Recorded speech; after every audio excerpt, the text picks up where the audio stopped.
del nazismo o el heredero final de Hitler. Para muchos fue el cerebro de una de las mayores manipulaciones de masas del siglo XX.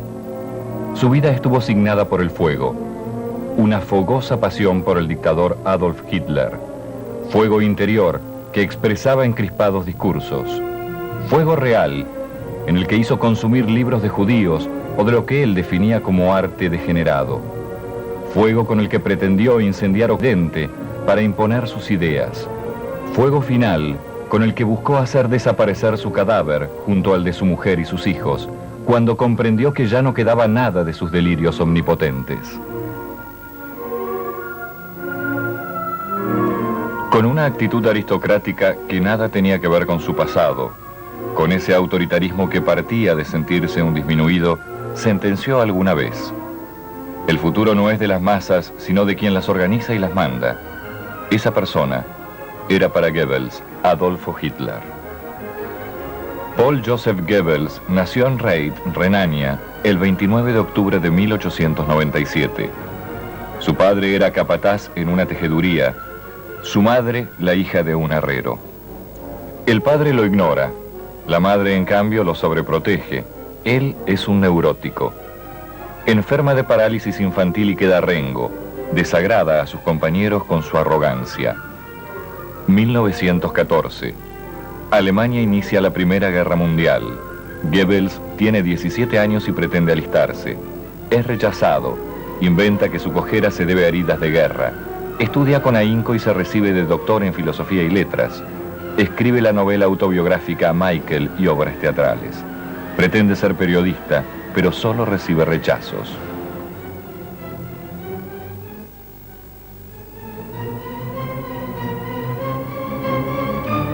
En junio de 1922, a los 25 años, oye a Hitler en Múnich y se hace nazi. Su ideología mezcla nacionalismo, socialismo y militarismo.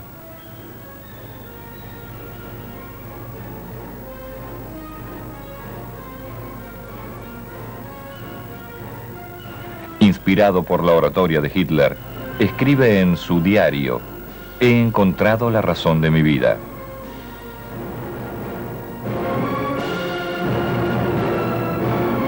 Comienza su carrera escribiendo inflamados panfletos nacionales socialistas.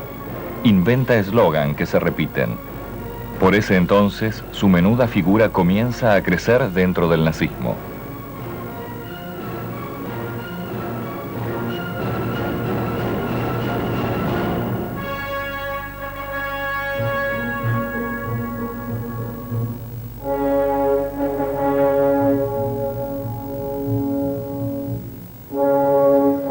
Noviembre de 1926.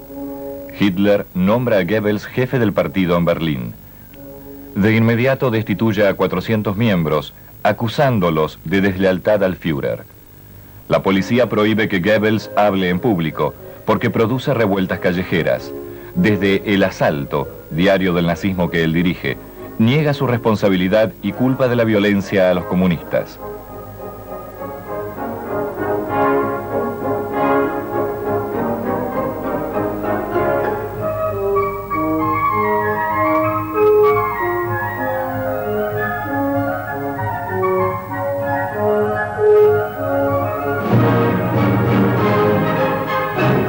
En la interna de su partido ordena actos de violencia porque, según explica, debemos romper las barreras del anonimato y no importa si nos insultan, tienen que hablar de nosotros, los nazis.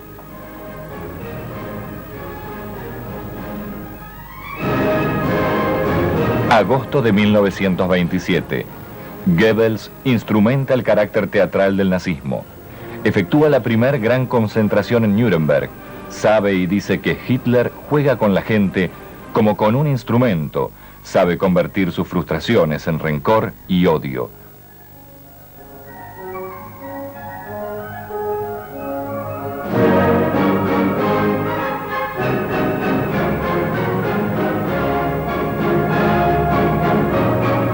Las agresivas tácticas de comunicación de Goebbels dan resultado. Hacen de Hitler la figura más conocida de Alemania. Hitler da apoyo al hombrecito fanático, le ofrece la dirección de la propaganda del Partido Nacional Socialista. En enero de 1933, el presidente von Hindenburg se ve forzado a nombrar a Hitler canciller. Goebbels entrevé la victoria. Escribe: ha nacido el nuevo Reich. Con Hitler conquistaremos el mundo.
Goebbels trabaja para incrustar en la mente del pueblo alemán la imagen de Hitler como héroe mitológico.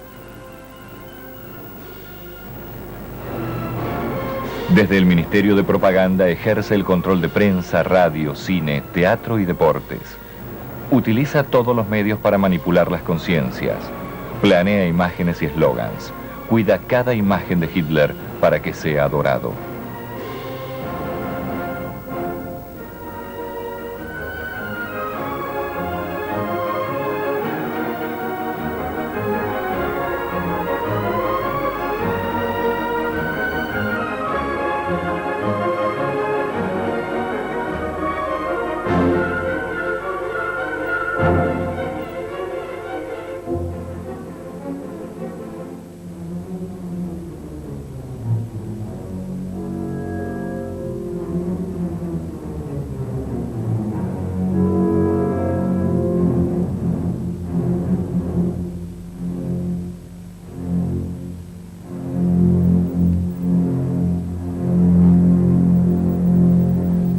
Agosto de 1934. Muere von Hindenburg. Goebbels anuncia que Hitler se hará cargo de la presidencia y la cancillería como Führer total. Han logrado la concentración del poder. El Estado totalitario necesita de Goebbels para la guerra psicológica.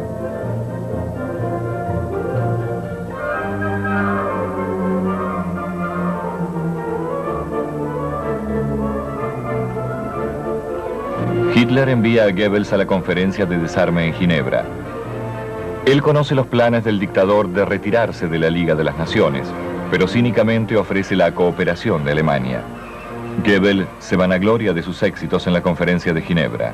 Dice: me burlé de ellos, y agrega su éxito incuestionable. Nuestra propaganda es conocida tanto por la prensa alemana como internacional, como única en su clase.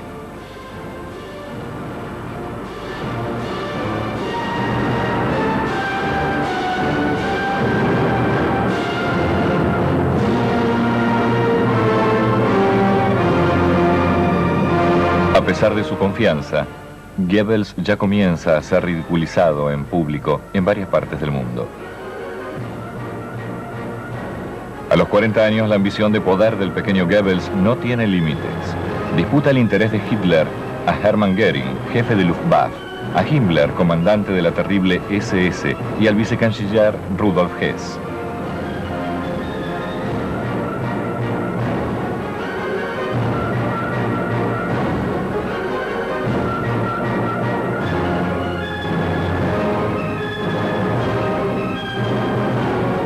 El reconocimiento de Hitler crece cuando Goebbels respalda propagandísticamente el exterminio de judíos y grupos minoritarios.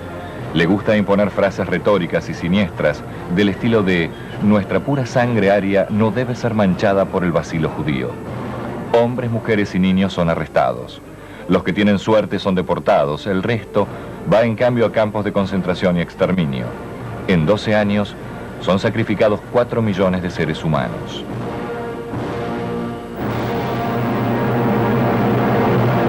En 1938, Goebbels es llamado por Hitler a su retiro, donde descansa con su amante Eva Braun. La actitud donjuanesca de Goebbels ha rozado a amigas del dictador. Hitler le ordena quedarse con su familia y mantener la reputación moral de la jerarquía nazi. Sumisamente Goebbels acepta dejar de lado a sus amantes. Al poco tiempo, el periodo de desgracia del publicitario del régimen parece haber pasado.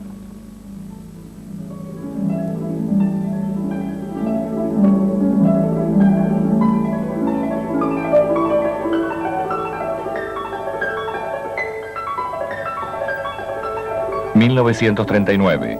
Hitler está convencido de que puede conquistar el mundo y se lanza sobre pequeñas naciones.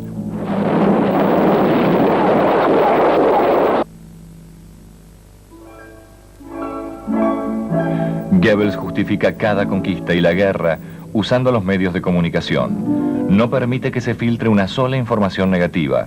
Es un profesional eficaz del engaño de masas. Explica entonces que durante la guerra las noticias deben ser instrucciones, no informaciones. Uno de los placeres de su vida ha sido ejercer la censura, crear chivos expiatorios y provocar expulsiones.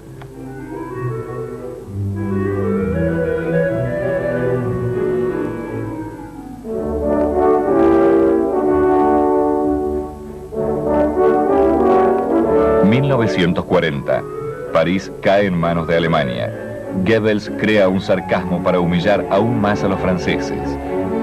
Usa el tren donde Alemania tuvo que firmar el armisticio en 1918 para que los galos rindan su patria ante el dictador alemán. Goebbels se divierte con su idea. Un amigo dice, bailaba por toda la habitación como una araña borracha.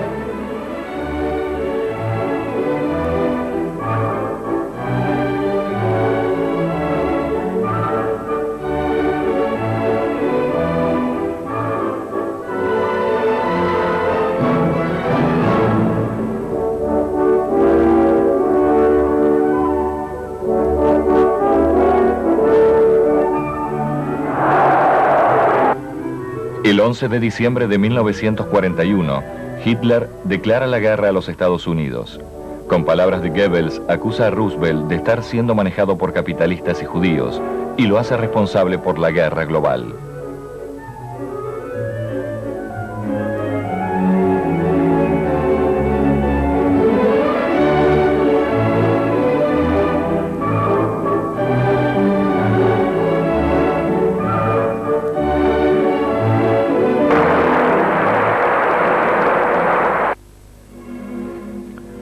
Goebbels se siente el heredero de todo lo que pasa, de Hitler, ese semidios que ha ayudado a crear, del Holocausto y del terror.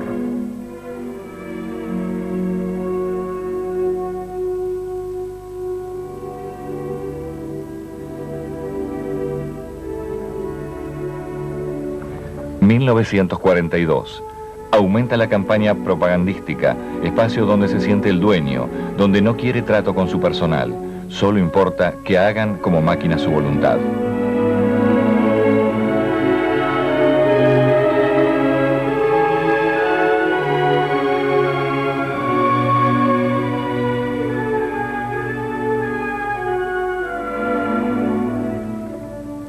En sus propagandas presenta la guerra como una cruzada heroica. El monumentalismo es una de sus estrategias. Hitler es la aparición divina suprema que se adueña del futuro según sus deseos.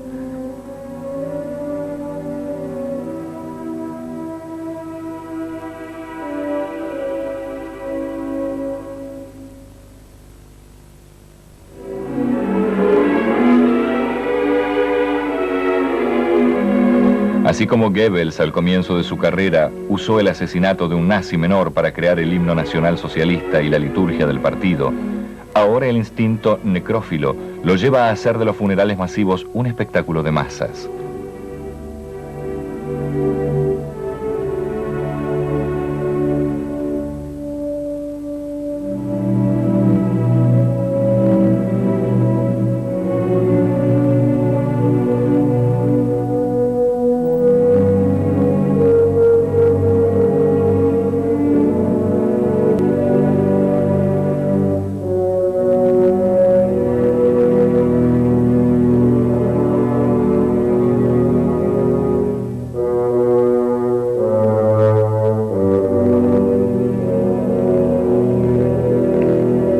cada oportunidad continúa demostrando su deseo de exterminar a los judíos. Goebbels escribe: se merece lo que les pasa. Su destrucción irá junto a la de nuestros enemigos. Y finalmente agrega: prestaremos un gran servicio a la humanidad, atormentada por los judíos durante miles de años.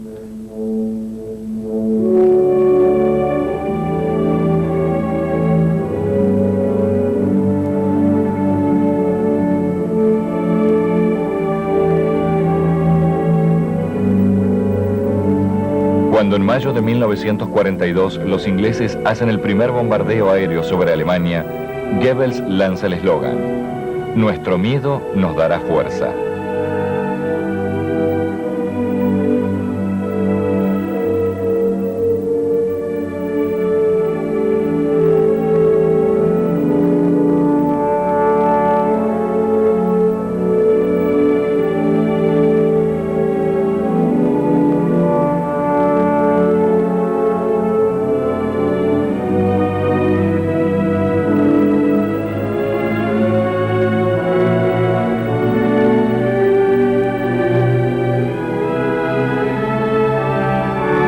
Comienza la caída en dominó de las tropas nazis. Enero de 1943.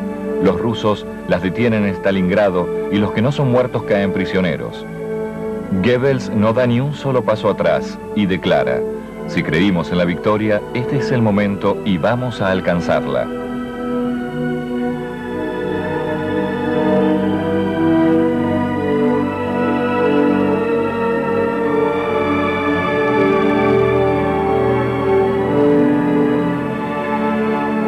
Mientras Hitler va dando más y más poder a Goebbels, este se siente el delegado personal del dictador. Cuando Hitler está abiertamente en desacuerdo con él, Goebbels en privado acusa a generales y ministros porque le están dando malos consejos. Mientras Hitler pueda darnos la fuerza de su espíritu y el poder de su sabiduría, dice Goebbels, no hay mal que pudiera tocarnos. Mantiene una creencia que la realidad niega, está cegado por el triunfalismo de su delirio.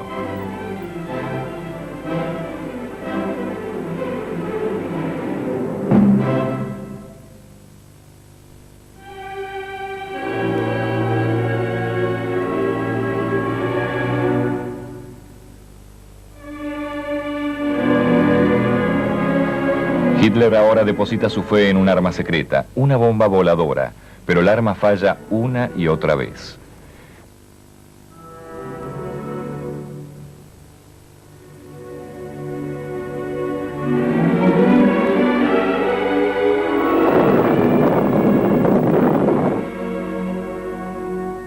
Goebbels, que la ha bautizado B1, se da cuenta de los problemas y dice entonces: es prematura para esta guerra.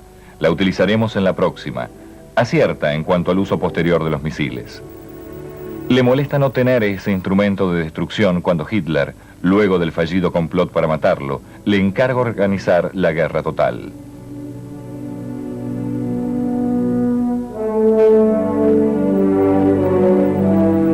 ...1945... Los aliados cruzan el Rin.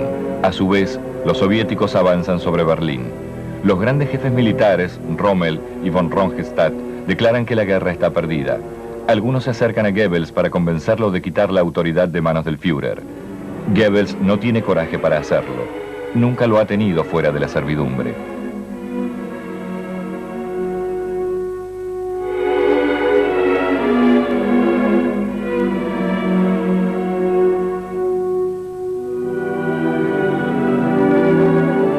El Tercer Reich se derrumba.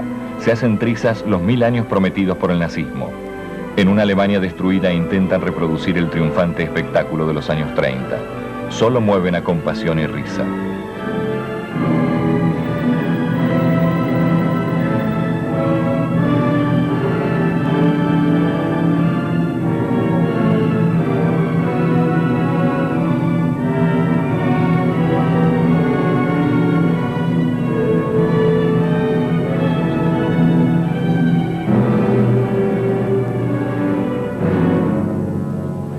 Goebbels pretende mantener los ardores iniciales. Proclama que, si una sola bandera de rendición es vista en Berlín, hará volar esa calle en pedazos con todos sus habitantes. Es el momento de respaldar más que nunca a nuestro Führer, asegura Goebbels.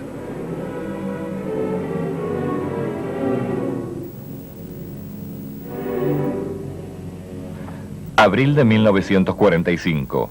En su refugio, entre las ruinas humeantes de Berlín, las jerarquías nazis eligen el suicidio antes de entregarse a los rusos. Hitler es el primero. En su testamento, designa a Goebbels como canciller del Reich.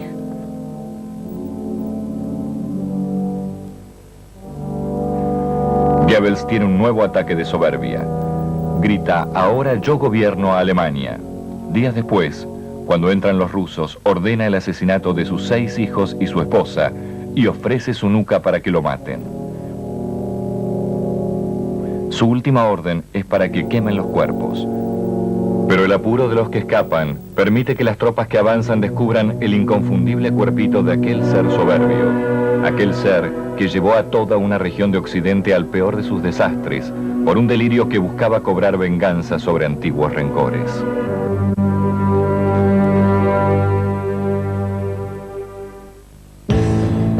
Nazi, Erwin Rommel fue el más popular. Adorado por sus tropas, sus enemigos lo veían con asombro y terror. Se lo conoció como el zorro del desierto. Hizo gala de su capacidad estratégica y fue la más mortal arma humana en el arsenal bélico de Adolf Hitler.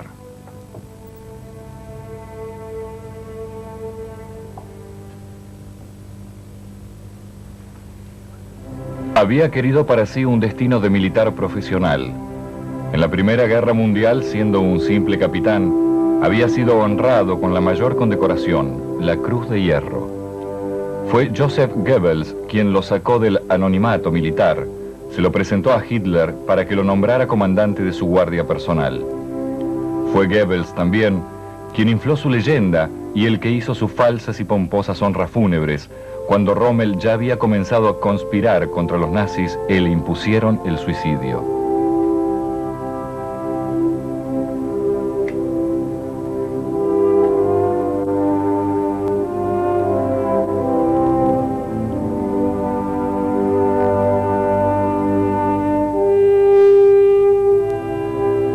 Erwin Rommel nació el 15 de noviembre de 1891. Hijo de un maestro, sin tradición militar en la familia. Su carrera no parecía destinada a grandes metas, pero en la Primera Guerra Mundial se distingue infligiendo fuertes derrotas al enemigo. Allí descubre que esa es la vida que siempre ha querido. Sin embargo, el ejército alemán sufre la derrota nacional y sueña con la grandeza que tuviera en la época de Bismarck y el Kaiser. El ejército alemán se ve sorprendido por la extraña mezcla de las ideas nazis, nacionalismo, socialismo y militarismo, tanto como por el crecimiento político de la figura del cabo Adolf Hitler.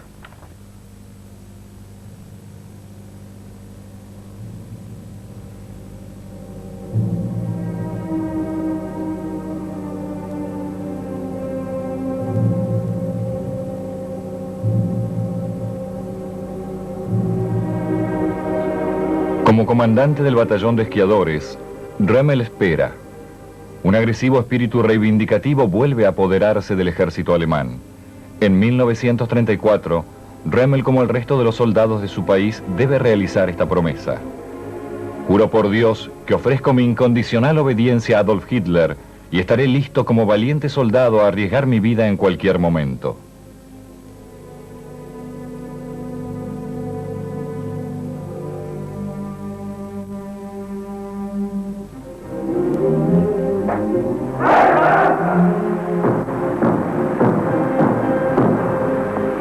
Standen nicht im Schützengraben und nicht im Trommelfeuer der Granaten und sind trotzdem Soldaten mit unseren Hämmern, Äxten, Hobeln, Hacken, Boden.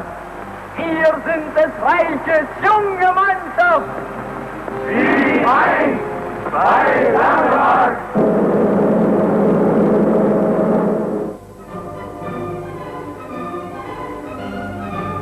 1938. Goebbels lo convoca al retiro que en las montañas tiene Hitler. Rommel se entera que ha sido designado para comandar la guardia personal del Führer. Evita pensar en lo que está ocurriendo. Exterminio de judíos, uso del terror, intenciones expansionistas. Considera que la política no debe importarle al soldado.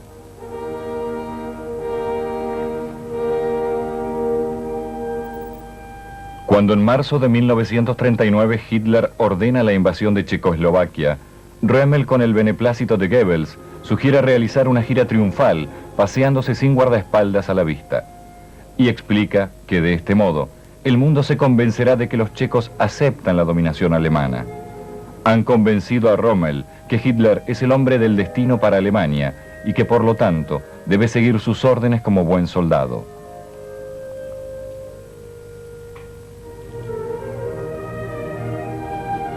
Nombrado general en marzo de 1939, en la campaña contra Francia logra obtener el mando de la división Panzer, la famosa división fantasma.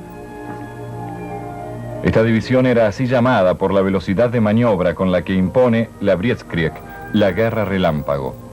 Y aunque el verdadero ejecutor es el general Guderian, Goebbels vuelca la propaganda a favor del mito Rommel. Rommel escribe a su esposa: hemos tenido 2 días gloriosos persiguiendo al enemigo. Esta guerra se está convirtiendo en un agradable paseo por Francia.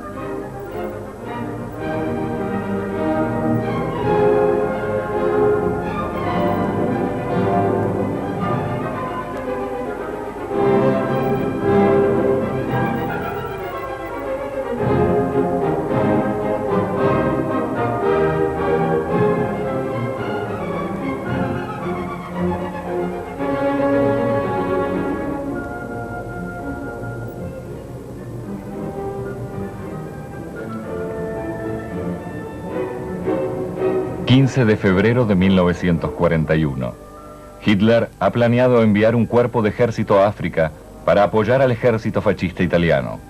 Rommel va a defender Libia contra el poderoso ejército británico. Los ingleses creen que los Afrika Korps de Rommel tardarán en organizar sus fuerzas.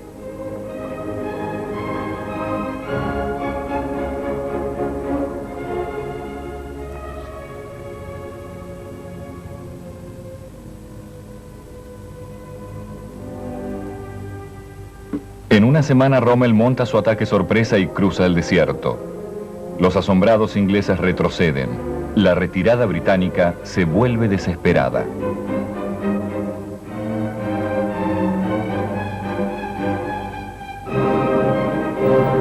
La leyenda de Rommel crece.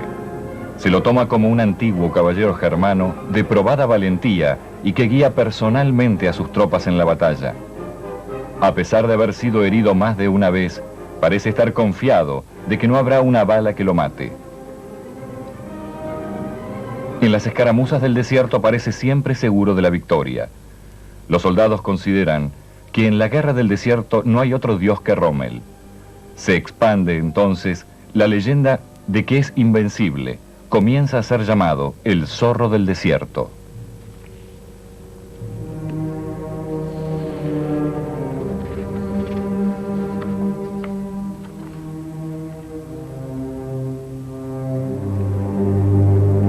Junio de 1942. Rommel planea el golpe maestro: atacar a Tobruk, la fortaleza británica que cuida la entrada a Egipto.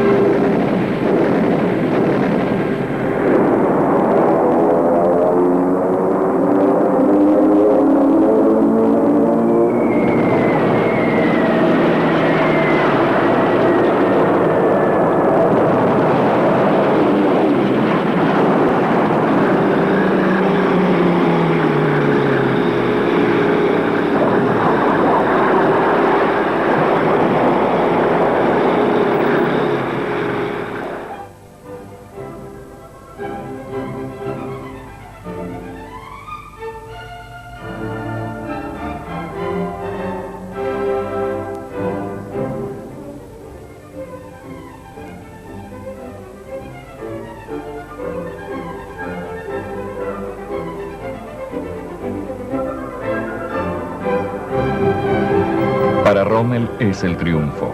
Regresa a Alemania. Hitler, siguiendo el libreto pergeñado por Goebbels, compara a Rommel con los grandes jefes militares de la historia: Aníbal, Alejandro, Julio César. El zorro del desierto recibe como recompensa el bastón de mariscal de campo y también la promesa de Hitler de que los Afrika Korps recibirán provisiones para que terminen de expulsar a los ingleses de África.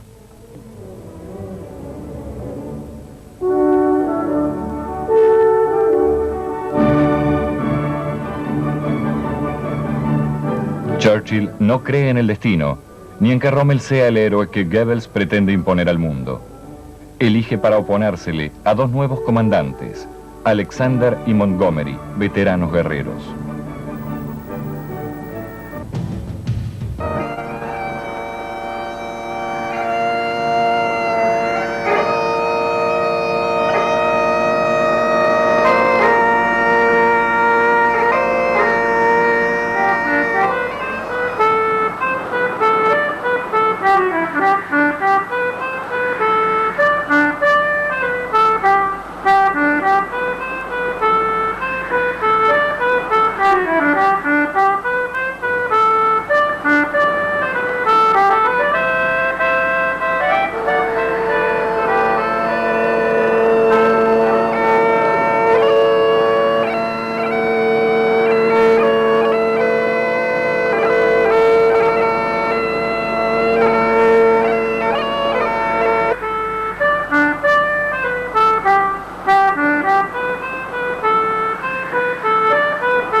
Montgomery decide arriesgar sus fuerzas en un ataque total.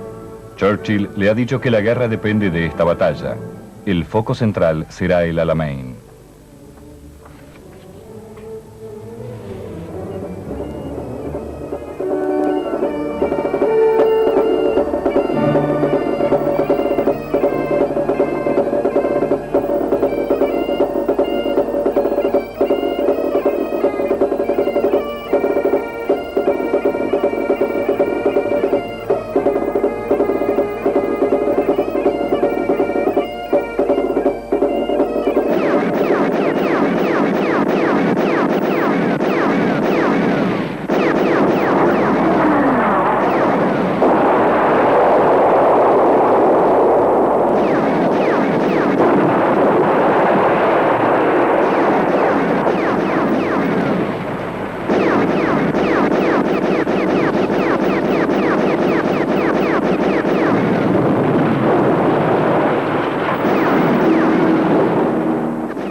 Hitler ordena a Rommel volver a África, pero cuando llega solo puede organizar la retirada. Tras 2 días de lucha feroz, los ingleses destruyen las líneas alemanas y amenazan destruir totalmente los Afrika Korps. El honor profesional impulsa a Rommel a salvar sus tropas.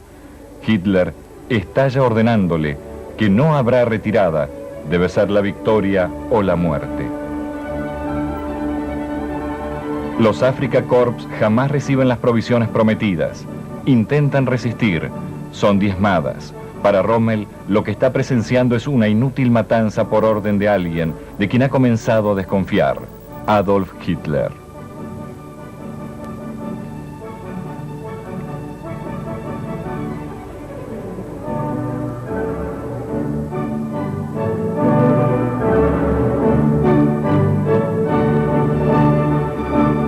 Hitler está sacrificando millones de vidas por su sed de poder. Rommel lo sabía, pero nunca esperó que la locura nazi envolviera a su propio ejército. El zorro del desierto deja de escuchar las órdenes crispadas y decide desobedecer. Ordena la retirada final. 1943. Luego de haber sido jefe de las fuerzas alemanas en la Italia septentrional, es nombrado inspector de las defensas costeras, el muro de defensa frente al Atlántico. Debe tomar el mando ante la esperada invasión de los aliados a Europa. La derrota en África no ha disminuido la imagen del zorro del desierto. Para los alemanes sigue siendo uno de sus ídolos. Pero las relaciones entre Rommel y Hitler están en crisis. Hitler no le perdona su desobediencia y Rommel el sacrificio inútil de sus soldados.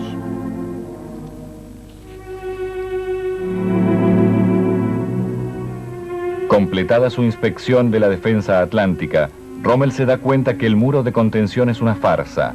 Ordena que se instalen auténticos obstáculos de acero en las playas y que la artillería pesada sea colocada en puntos estratégicos.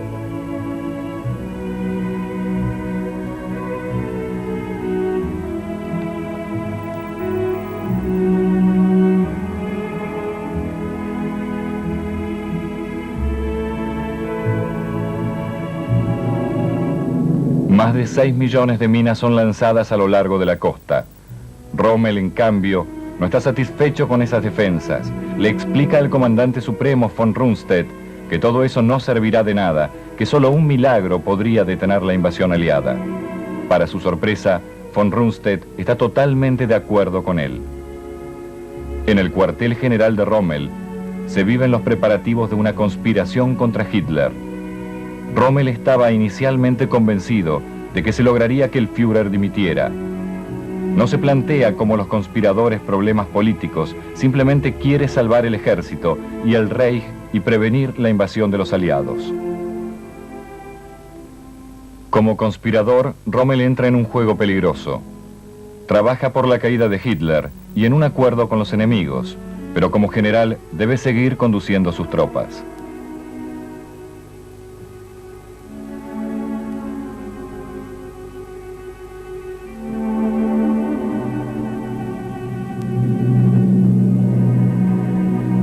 Tenemos los medios para luchar en nuestras manos. Emprendamos los enfrentamientos con la mayor de las confianzas. No tenemos que preocuparnos si el resultado será bueno o malo. Realmente será bueno y no creo que los ingleses regresen para intentarlo de nuevo.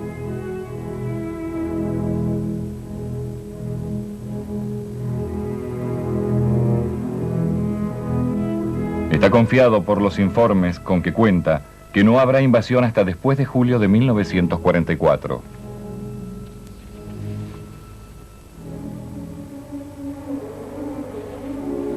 Pero el 6 de junio de 1944, 5.000 barcos aliados aparecen en las costas de Normandía.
Rommel ve cómo su ejército es destruido.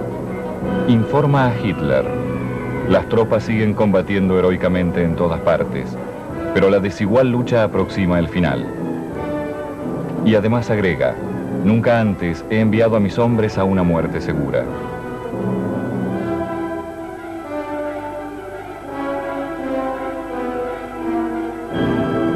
Con von Rundstedt, Rommel hace un último pedido a Hitler, rogándole que detenga la guerra. Hitler contesta, todo andaría bien si pelearan mejor. Esa noche Rommel confía a sus oficiales. He dado una última posibilidad a Hitler, no la ha aprovechado, debemos actuar nosotros. Comienza la conspiración que intentará matar a Hitler. 2 días después, mientras los soldados ingleses hacían un ataque de rutina, el auto donde viaja Rommel es ametrallado por un avión. Gravemente herido, es trasladado a su casa de Herrlingen.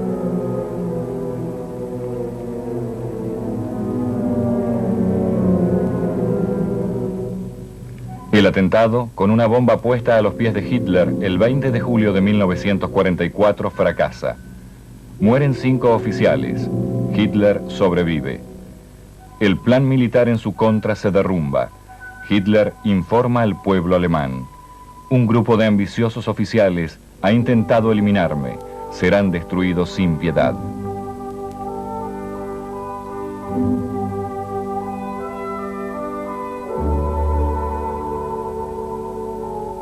Los líderes de la conspiración son ridiculizados por la corte nazi que los juzga y luego brutalmente ejecutados.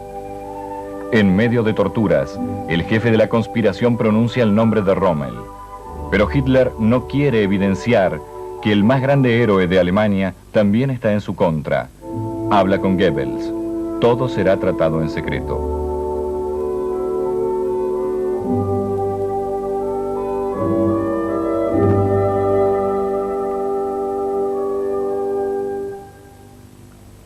El 14 de octubre de 1944, 2 generales se presentan en casa de Rommel y le ofrecen sus posibilidades: ser juzgado por traición o el suicidio. Rommel dice: la vida tenía valor cuando formaba parte de nuestra gran máquina militar.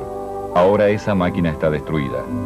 Elige lo que Hitler deseaba: el veneno.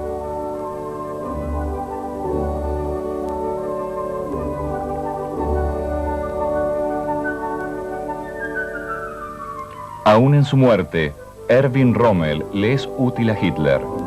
Goebbels organiza un funeral de estilo nazi. Los oradores proclaman que la muerte del héroe se debió a las heridas sufridas en el campo de batalla. El engaño alcanza su punto más alto cuando lo utilizan de emblema, diciendo que la memoria de Rommel inspirará al pueblo alemán a sacrificar siempre sus vidas por la gloria del Tercer Reich.